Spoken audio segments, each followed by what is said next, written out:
Sure और मोटा कीड़ा इस वक्त लगातार उस वेलोसिराप्टर को देख रहे थे जो कि उन दोनों को घूरे जा रहा था। बाहर में जाओ, मैं मर जाऊंगा लेकिन किसी भी जेल जैसे नीरुकोर में नहीं जाऊंगा जहाँ पर जिंदगी भर मुझे सड़ना नहीं है। किसी के नीरुकोर में जाने के बाद हम वहां से कभी बाहर नहीं निकल सकते।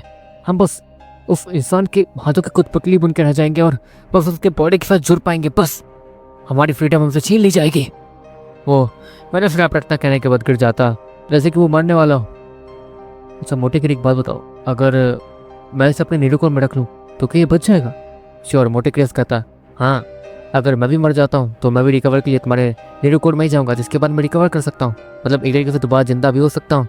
मोटा कीड़ा श्योर कहता और श्योर वो हैरान दिखने लगता। दूसरी तरफ वेलोसिराप्टर वो अपने सर को थोड़ा सा उठाता है। इस बच्चे के पास नीरुकोर होगा भी? हाँ बकवास, बच्चों के पास नीरुकोर नहीं होते हैं लड़के। एक मिनट, तो तुम इस लड़की के साथ क्या कर रहे हो? सुना है कि तुम बहुत ज़्यादा खूंखार होते हो, लेकिन तुम तो वेलोसिराप्टर इससे पहले कि और भी कुछ कहता, वो मोटा कीड़ा चलते हुए उस वेलोसिराप्टर की आंखों के पास जाता है जैसे कि वो उसकी आंखों को फोड़ने वाला हो। तो क्या चाहते हो, ये करो तुम्हारे साथ? इतना कहने के बाद मोटा कीड़ा वो उस वेलोसिराप्टर की आंखों को फोड़ने वाला होता है। रुको, श्योर मोटे कीड़े से कहता है, जिसके बाद वो रुक जाता है। देखो मेरे पास नीरुकोर है, तुम चाहो तो मेरे नीरुकोर में आके बच सकते हो। श्योर इतना कहता है और मोटे कीड़े को नीरुकोर में वापस लेता है और वापस निकाल लेता है। जिसके बाद श्योर उसे ये कहता है कि देखो मैं किसी बीस्ट को बाहर अंदर बाहर करवा सकता हूँ, मतलब जो भी बीस्ट मेरे नीरुकोर में जाएगा वो बाहर आ जा सकता है अपनी मर्जी से भी। ये नहीं कि तुम मेरे हाथों की कठपुतली बन के रह जाओगे, तुम्हारे पास पूरी फ्रीडम होगी। श्योर उस वेलोसिराप्टर से कहता, झूठ बोल रहे हो तुम। भले ही तुम्हारे पास ये काबिलियत है कि तुम किसी बीस्ट को नीरुकोर से बाहर या अंदर कर सको, लेकिन तुम मेरा इस्तेमाल तो करोगे ना। वो बीस्ट अब बहुत ज़्यादा तड़प रहा था, वो डायनासोर अब मरने वाला था, इसलिए वो आखिरी बार श्योर से कहता है, बकवास बंद करो, जिंदा रहना चाहते हो या नहीं, मुझ पर भरोसा करो। अगर मुझे तुम्हें टेम करना होता तो मैं तुम पर टॉर्चर करता, ऐसे तुम्हारी मदद करने के लिए नहीं आता, समझे? श्योर वो वेलोसिराप्टर से कहता, तुम मेरी मदद इसलिए भी तो कर सकते हो कि मैं तुम्हारे हाथों टेम हो जाऊं, बिल्कुल इसी तरह का जैसे कि तुम चाह रहे हो। वेलोसिराप्टर श्योर से कहता, तो खुद देख रहे हो ये ड्रिलर स्टोन है ना, जिसे सब ड्रिलर स्टोन ही कहते हैं। ड्रिलर स्टोन ये भी तो मेरे हाथों टेम हो गया। श्योर वेलोसिराप्टर से कहता और वेलोसिराप्टर वो मोटे कीड़े की तरफ देखता जो कि श्योर के कंधे पे जाके बैठ रहा था। ठीक है, मैं राजी हूँ, लेकिन मुझ पर हुक्म मत चलाना। वो वेलोसिराप्टर जैसे ही कहता है, श्योर अपने हाथों को धीरे धीरे आगे ले जाता और वेलोसिराप्टर के सर पर रख देता, जिसके बाद देखते देखते वेलोसिराप्टर वो अपनी जगह से गायब हो जाता है और सीधा श्योर के नीरुकोर में चला जाता है। इसके बाद देखते देखते वो पूरी तरीके से रिकवर होने के बाद बाहर आता है और अपने बॉडी को चेक करता है जहाँ पर वो ठीक हो चुका था। जिसका वो श्योर को देखता है, तुम बोले तो नहीं हो ना कि तुम मुझे फ्रीडम देने वाले हो? वो वेलोसिराप्टर श्योर से कहता, हाँ दूंगा, लेकिन हाँ एक बात याद रखना, दोस्तों के सामने ऐसे बाहर मत आना, क्योंकि इस समय में कोई भी दोस्तों को बाहर नहीं निकाल सकता। सभी लोग श्योर उस वेलोसिराप्टर से कहता, हाँ ठीक है समझ गया। वो वेलोसिराप्टर इतना कहता अपनी जगह से गायब हो जाता। लेकिन जाने से पहले वेलोसिराप्टर ने श्योर को एक लोकेशन दी थी जहाँ पर एक कबीला था। हाँ कबीला, श्योर इतना कहता और उस लोकेशन के लिए निकल जाता, आगे से दाएं और सीधा, और हाँ मिल गया। श्योर इतना कहने के बाद सामने काफ़ी सारी रोशनियाँ देखता। वो रोशनियाँ असल में पेड़ों के ऊपर लगाई गई मशाल थी जो कि जल रही थी ताकि वहाँ आसपास रोशनी हो सके और कोई भी बीस्ट अगर वहाँ भटके तो कबीले वाले सतर्क हो जाए। श्योर आगे बढ़ रहा था, इतने में श्योर को अपने सामने अचानक से ही दो सिपाही दिखते हैं जो कि उन मसालों में आग लगा रहे थे और इधर उधर काम कर रहे थे। तो पता है हमारे कबीले से कुछ लोग वेलोसिराप्टर को पकड़ने गए थे ताकि उसकी जीन्स का इस्तेमाल करके वो लोग सुपर स्पीड हासिल कर सके, लेकिन अफसोस वो लोग खाली हाथ वापस आए। लेकिन उन्होंने ये भी तो कहा है कि वहाँ पर ड्रिलर स्टोन था, हमें ध्यान रखना होगा, हमें पहले खुद को बचाना होगा ड्रिलर स्टोन से, ठीक है? वो दोनों सिपाही ये सब बातें करते हुए वहाँ पर सारे मसालों को दोबारा जलाते हुए आगे जा रहे थे। श्योर भी उन मसालों का पीछा करते हुए और उन सैनिकों का पीछा करते हुए सीधे कबीले तक पड़ रहा था। श्योर काफ़ी देर तक उनका पीछा करता, जिसके बाद श्योर को अपने सामने फाइनली एक कबीला दिखता, चमचमाते हुए छोटे मोटे घर जो कि मिट्टी और झोपड़े से बने हुए थे, वैसा लग रहा था। वहाँ पर कुछ अच्छे अच्छे घर भी थे लेकिन उतने ज़्यादा खास भी नहीं। ये कबीला है या गाँव? श्योर सामने देखते हुए क्या था, लेकिन श्योर को बीच में एक किला भी दिखता जो कि पूरी तरीके से पत्थर से बना हुआ था और अच्छा लग रहा था। उसकी बनावट सच में कमाल की थी। श्योर बस एक मौका ढूंढने लगता था कि वो कबीले के अंदर घुस सके। श्योर तेजी से जैसे उन सैनिकों का ध्यान नहीं था वैसे उस कबीले की तरफ भागना शुरू कर देता। लेकिन वो सैनिक अचानक से शौर को देख लेते हैं। रुको, वो सैनिक शौर से कहता है और शौर रुक जाता है। हाँ क्या? शौर बिना डरे उन सैनिकों को बोलता है, कहाँ जा रहे हो तुम? और तुम हमारे कबीले का तो नहीं लगते, तो हमारे कबीले में ऐसे भागते हुए क्यों जा रहे हो? वो दोनों सैनिक शौर से कहते हैं, वो मैं काफ़ी देर से भटक रहा हूँ, मैं खो गया था। अचानक से कबीला दिखा तो सोचा कुछ मतलब कुछ खाने पीने की चीज़ें ले लूँ ताकि मैं अपने कबीले को ढूंढ सकूँ। श्योर ऐसे ही कोई बहाना बनाते हुए कहता, अच्छा ऐसी बात है, तुम्हारे पहनावे को देख के लगता है कि तुम थोड़े अजीब हो, लेकिन हाँ ये पहनावा हो सकता है कि बड़े लोग पहनते हो। तुम्हारा पहनावा बाकियों से काफ़ी ज़्यादा अलग लग रहा है हमें, बड़े बड़े लोग भी ऐसे पहनावे नहीं पहनते हैं, लेकिन तुम्हारा पहनावा थोड़ा अजीब है और थोड़ा अच्छा भी, देखने में अच्छा लग रहे हो। वैसे तुम किस कबीले से आए हो? वो सैनिक श्योर से कहता, मेरे कबीले का नाम मुझे याद नहीं है, मैं काफ़ी दिनों से भटक रहा हूँ, मेरे सर पर चोट भी लगी थी, पता नहीं क्या होता है, कुछ याद करने की कोशिश करता हूँ तो मेरा सर दर्द होता है। श्योर उस सैनिक से कहता, अच्छा कोई बात नहीं, कोई बात नहीं, हो सकता है कि तुम्हारी याददाश्त को कुछ हुआ हो। अगर खाने पीने की चीज़ें लेना आए हो तो ठीक है, जाओ कुछ दिन रह सकते हो, बस कुछ दिन, ज़्यादा नहीं। लेकिन हाँ 2 दिन के बाद अगर हमने तुम्हें यहाँ देखा तो याद रखना, हम तुम्हें धक्के मार के यहाँ से निकाल देंगे, समझे? वो सैनिक श्योर से कहता, अरे हाँ कोई बात नहीं, शुक्रिया। वैसे श्योर इतना कहने के बाद जल्द से जल्द उस कबीले के अंदर एंटर कर जाता है। कबीले में एंटर कर दे श्योर वहाँ की चमक धमक को देखे शौक डर जाता है। कमाल है, दूर से तो गांव जैसा लग रहा था, लेकिन पास आके पता चल रहा है कि ये कबीला कितना ज़्यादा सुंदर है। श्योर चारों तरफ देखते हुए कहता, वहाँ पर काफ़ी सारे लोग थे जिन्होंने पुराने कपड़े पहन रखे थे, मतलब पुराने जमाने के, और वो लोग सच में कूल टाइप और अच्छे भी लग रहे थे। श्योर वहीं के एक बाजार जाता है जहाँ पर एक मिठाई बेचने वाला एक सामने एक बच्चे को मिठाई थमा रहा था। हाँ तुम्हारे होते हैं 2 सोने के सिक्के। वो बूढ़ा आदमी जो कि वहाँ का दुकानदार था, वो जैसे ही ये कहता, वो बच्चा 2 सोने के सिक्के निकाल के उस आदमी को थमा भी देता। सोने के सिक्के? हे भगवान, इसकी कीमत तो हमारी दुनिया में कुछ ज़्यादा ही है, मतलब हमारे समय में। श्योर हैरानी से कहता, मुझे लगता है कि मुझे यहाँ पर मिठाई की दुकान खोलनी चाहिए, जिससे मैं अपने समय में बहुत ज़्यादा अमीर हो जाऊँगा। श्योर मन में सोचता, और श्योर आपको उसके मन में भी इतनी सारी चीज़ें देख के लालच तो आ ही गई थी। जिसके बाद श्योर धीरे धीरे आगे बढ़ने लगता। अचानक से ही श्योर वो आगे बढ़ा था, इतने में श्योर को सामने काफ़ी सारे लड़के और लड़कियाँ दिखती हैं जो कि उससे ही घूरे जा रहे थे। अरे यार, एक तो ये कपड़े अलग हैं इन लोगों से, यहाँ के लिए यहाँ के कपड़े मुझे लेने होंगे। श्योर मन में सोचता। सभी लोग ध्यान से सुनो, राजकुमार कार्तिक और राजकुमार अमन वो अपनी बहन के साथ यहाँ आने वाले हैं, तो सभी लोग संभल कर रहना। वहाँ पर एक आदमी अनाउंस करते हुए जाता है। श्योर उसकी बात सुनने के बाद उसे कुछ समझ तो आता नहीं है, लेकिन हाँ वो बाकी लड़कों की बात सुनने लगता है। और ये राजकुमार अमन और राजकुमार कार्तिक तो बहुत ज़्यादा खतरनाक आदमी है। उनकी बहन को पिछली बार जिस लड़की ने बस हल्का सा देखा था, उसके गले को सरेआम काट दिया था उन लोगों ने। हाँ एक काम करते हैं, यहाँ रहने का रिस्क नहीं लेते, यहाँ से चलते हैं। उसकी बहन वैसे भी बहुत ज़्यादा सुंदर है, एक ना एक बार नज़र चली जाती है, इसलिए हम लोग निकल जाते हैं यहाँ से। वो लड़के ये कहते हैं और वहाँ से तुरंत ही अपने घर के लिए निकल जाते हैं। बाप रे बाप, यहाँ तो उन राजकुमारों का बहुत ज़्यादा खौफ लगता है।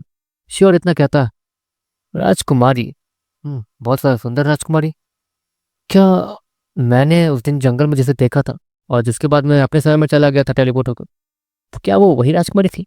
सच में सुंदर तो थी, बहुत ज़्यादा सुंदर थी। बाप रे बाप, सोच कर ही वैसे अगर वो राजकुमारी है तो यहाँ पर तो वो मुझे पहचान लेगी, और मैंने उसे तंग भी किया था जहाँ तक है। वो डर गई थी मुझसे, तो उसके भाई लोग मुझे जान से मार देंगे। श्योर इतना सोचते सोचते अचानक से ही रुक जाता है, लेकिन पीछे से अचानक से एक आवाज़ आती, तुम कौन हो लड़के? तुम्हें इस कबीले में पहली बार देखा है, क्या तुम नए हो? वो बूढ़ा आदमी श्योर से कहता। श्योर पीछे पलटता है और उस बूढ़े आदमी को देखता। अरे बूढ़े बाबा नमस्ते। हाँ मैं यहाँ नया हूँ, मैं अपने कबीले से खो गया हूँ और यहाँ बस कुछ खाने पानी का इंतजाम करने आया हूँ।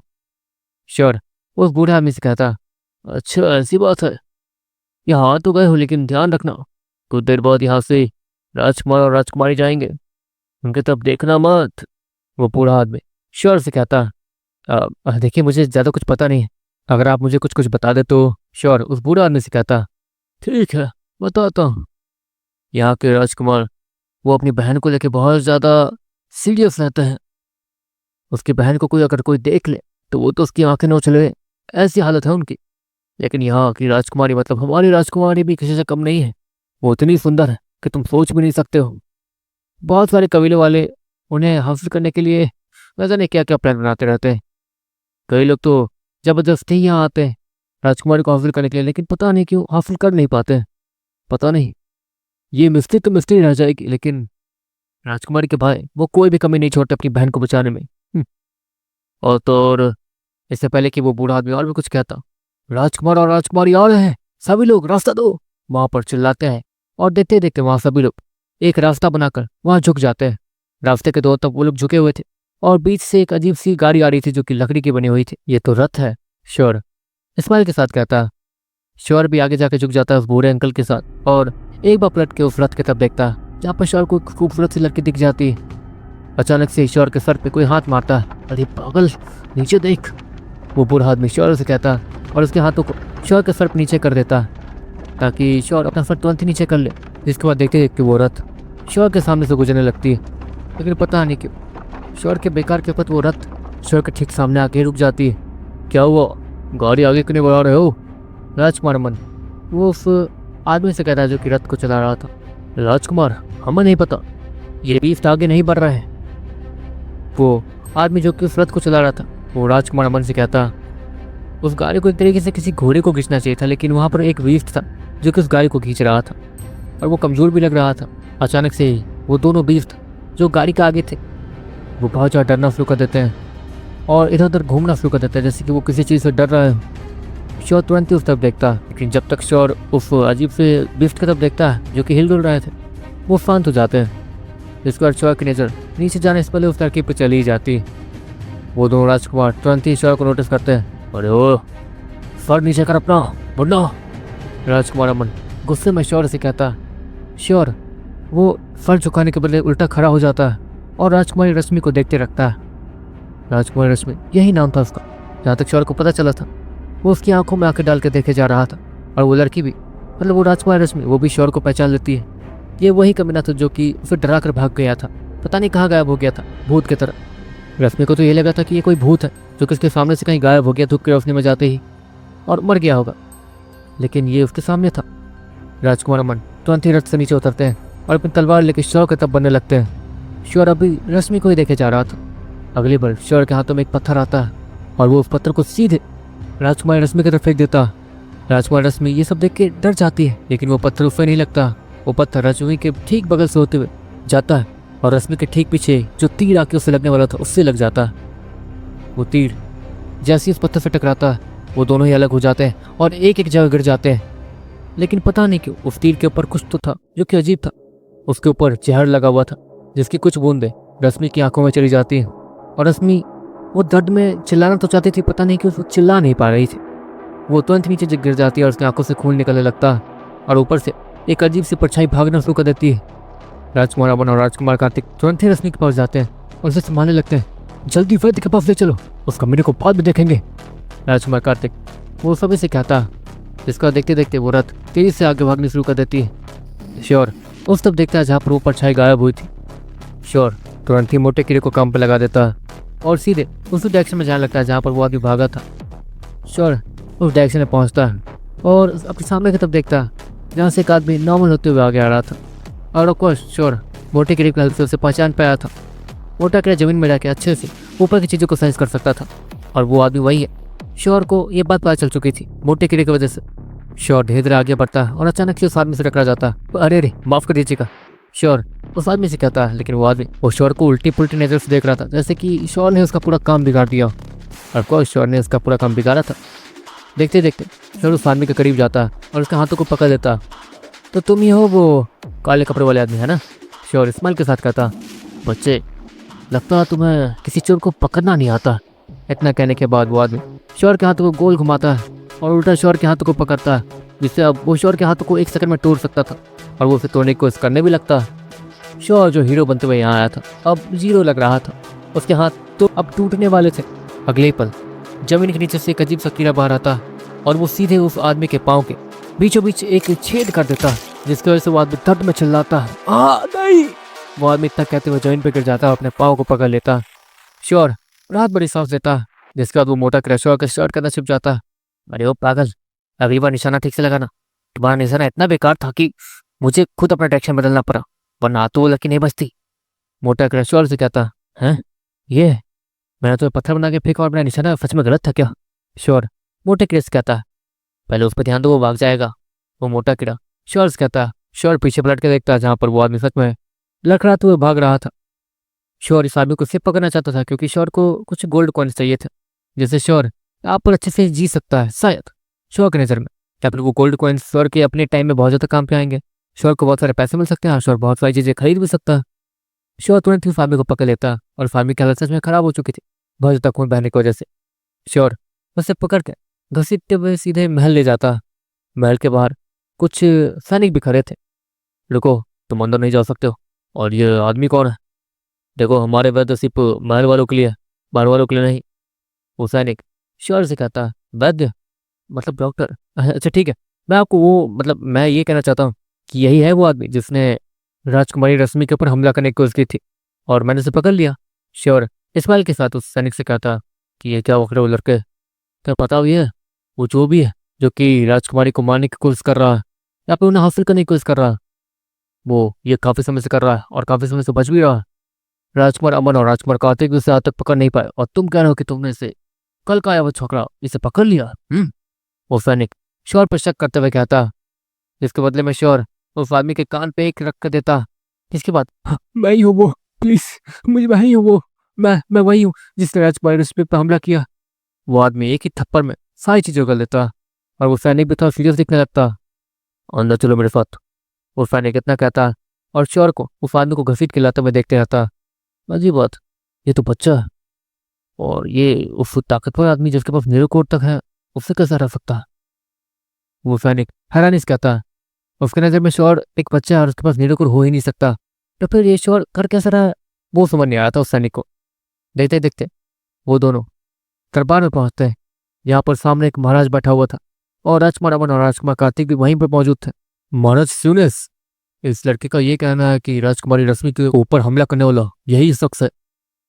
वो सैनिक जैसे ही ये कहता है, महाराज स्यूनेस, अमन, कार्तिक वो तीनों ही गुस्से से उस आदमी को देखने लगते हैं और फिर श्योर की तरफ देखते हैं। तुम्हारे पास क्या प्रूफ है लड़के कि ये वही है? महाराज स्यूनेस वो गुस्से से श्योर को देखते हुए कहते हैं क्योंकि उनका मूड सच में बहुत ज़्यादा खराब था। पिताजी, ये लड़का सच कह सकता है और ये वही आदमी है शायद, क्योंकि जहाँ तक है मैंने इसे महल के आपको बहुत बार देखा है कुछ करते हुए, और तो और एक बार मैंने इसके हाथों में जहर की बोतल भी देखी थी। ये पता नहीं उसे क्या कर रहा था। जहाँ तक है ये वही है। राजकुमार कार्तिक जैसे ये कहते हैं, महाराज वो गुस्से में दिखने लगते हैं। महाराज स्यूनेस वो अपनी जगह से खड़े होते हैं और धीरे धीरे आगे बढ़ने लगते हैं। वो धीरे धीरे आगे बढ़ते होते सीधे उस आदमी के सर के पास जाते हैं, अपने दोनों हाथों से तेजी से उसके सर पर हमला करते हैं, जिससे उस आदमी का सर किसी खरबूजे की तरफ वहीं फट के बिखर जाता है। श्योर ये सब देख के अब उसे उल्टी आ रही थी और उसे चक्कर भी आ रहे थे क्योंकि श्योर को ये सब देखने की आदत नहीं थी।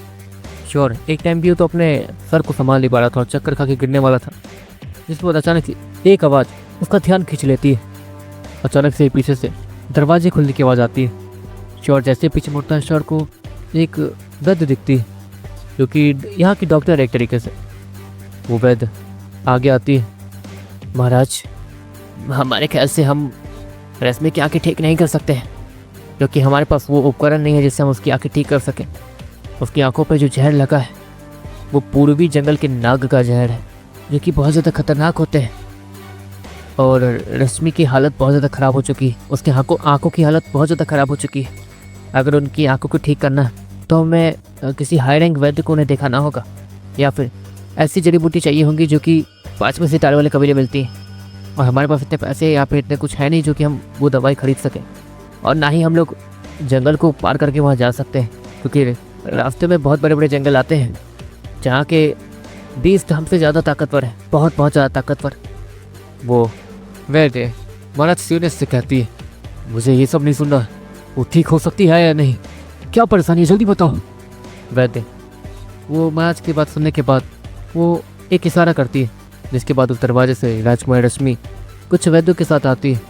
राजकुमारी रश्मि की एक आँख वो थोड़ी लाल दिख रही थी और उसके ऊपर बहुत सारी पट्टी और लेप लगाए गए थे, लेकिन उसकी दूसरी आँख ठीक थी। रश्मि वहाँ आती अचानक से श्योर को देखती है, जिसके बाद वो फिर अपने पिताजी को देखती है और तुरंत ही अपने पिताजी को जाकर गले लगा देती है। घबराओ मत बेटा, तुम्हें कुछ भी नहीं होगा। वो महाराज स्यूनेस अपने बेटे से कहते हैं और उसे गले लगाए रखते हैं, तुम्हें ठीक करने का कोई भी तरीका हो मैं तुम्हें ठीक करूँगा, घबराओ मत, तुम पहले की तरह देख पाओगी। महाराज यूनिस वो रश्मि के गालों को फैलाते हुए कहते हैं और उसके चेहरे को देखते हुए कहते हैं, रश्मि, उसकी आंखों से आंसू निकल रहे थे और उसके दूसरे आंखों से खून के आंसू निकल रहे थे, जो कि बहुत ज़्यादा डरावना लग रहा था और इसमें वो लोग कुछ कर भी नहीं सकते थे। सुनिए, मैं राजकुमारी की आंखें ठीक कर सकता हूँ। अचानक से ईश्वर बीच में बोल पड़ता और सभी लोगों की नजर शॉप पर चली जाती